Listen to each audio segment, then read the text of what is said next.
Projeto Luz Acima. Mensagens ao coração. Da obra Luz Acima, ditada pelo Espírito Irmão X a Francisco Cândido Xavier. Capítulo 11. Esclarecimento.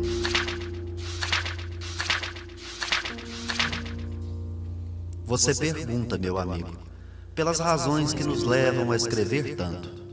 Não deveríamos procurar a corte celestial para repouso? Teríamos tamanha saudade da tarefa humana a ponto de reabsorver-lhe voluntariamente as angústias? A seu ver, o sepulcro seria o caminho ideal para o esquecimento absoluto. Até aí, sua indagação se perde no domínio das coisas vulgares, ocioso inquirir de um homem comum quanto aos motivos que o compelem a trabalhar pela garantia da própria felicidade.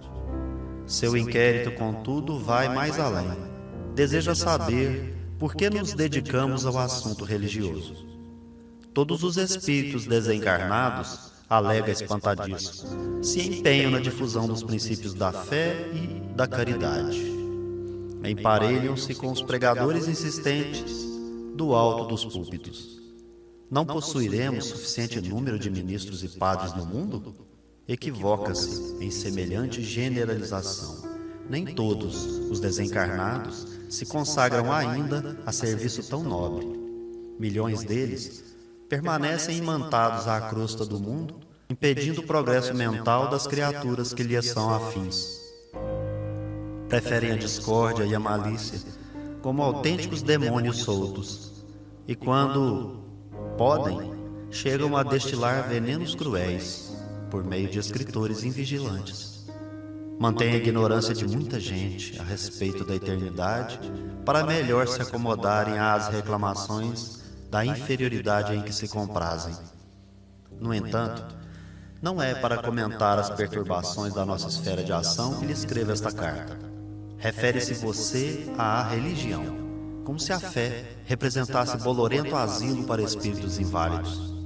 Certamente, envolvido na onda turbilionária que agita o oceano de nossa civilização decadente, também você penhorou o raciocínio nas ilusões do homem econômico. Crê possível a regeneração do mundo de fora para dentro e dar-se-ia talvez de bom grado a qualquer renovador sedento de sangue que prometesse um mundo reformado por decretos que vão caducando de 5 em 5 anos. Dentro de tal clima, não pode compreender o serviço religioso. Admite que um pomar se mantenha e produza sem a sementeira? Persistiria a vida humana sem o altar da maternidade? O castelo teórico e o campo da experimentação prática em que se assentam os princípios filosóficos e científicos da Terra não se sustentariam sem a fonte oculta e invisível da mística religiosa. Somente o ser privado de razão consegue movimentar-se sem raízes na espiritualidade superior. Os grandes escritores, supostamente materialistas que você menciona com indisfarçável prazer, não foram senão atletas do pensamento em conflito com as imposições do sacerdócio organizado. Não hostilizavam Deus, objeto sagrado de seus estudos e cogitações. Combatiam os processos infelizes, muitas vezes usados pelos homens de má fé, para situarem o eterno e supremo Senhor na ordem política. No fundo, identificavam a luz divina na própria lâmpada de intelectualidade que lhes aclarava a mente. A religião é chama sublime, congênita na criatura. Todas as noções de direito no mundo nasceram à sua claridade e todas as secretarias de justiça, nos mais diversos países do globo, devem a ela sua procedência.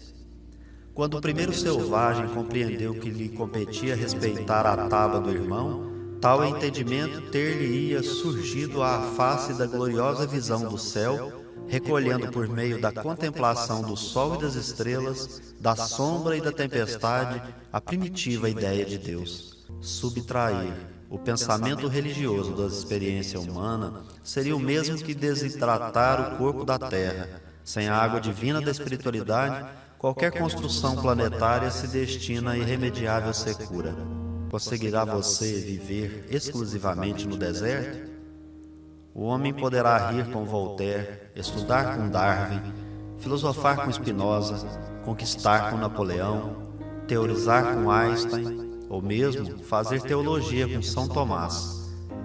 Entretanto, para viver a existência digna, há que alimentar-se intimamente de princípios santificantes, tanto quanto entretém o corpo à custa de pão. Quem não dispõe do divino combustível para uso próprio, recorre inconscientemente às reservas alheias, porquanto não existe idealismo superior que não tenha nascido da atividade espiritual, e sem ele, o conceito de civilização redunda em grossa mentira. Não sorria, pois, usando sarcasmo, perante aqueles que consagram o tempo ao ministério religioso. Com os cientistas modernos, vocês poderão entrevistar o átomo, fotografar a célula e positivar a curvatura do espaço. Há muita gente na América que já pensa em pedir às autoridades administrativas da política dominante a reserva de terrenos na Lua, considerando o desenvolvimento dos veículos a jato. Poderão cogitar de tudo isso, mas não deslocarão a ideia religiosa de 1 milímetro sequer de rota. A fé representa a claridade de um sol que ilumina o espírito humano por dentro.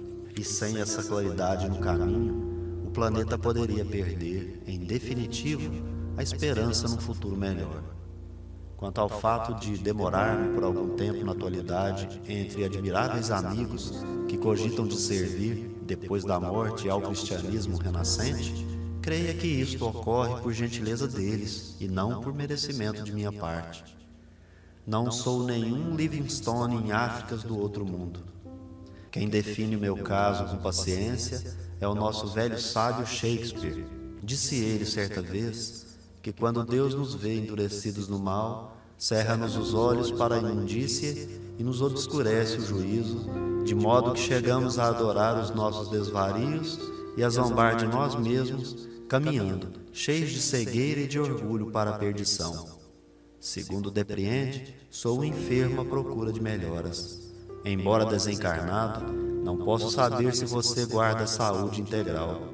Creio, porém, que se algum dia atingir a infelicidade a que cheguei, não deixará de fazer conforme estou fazendo.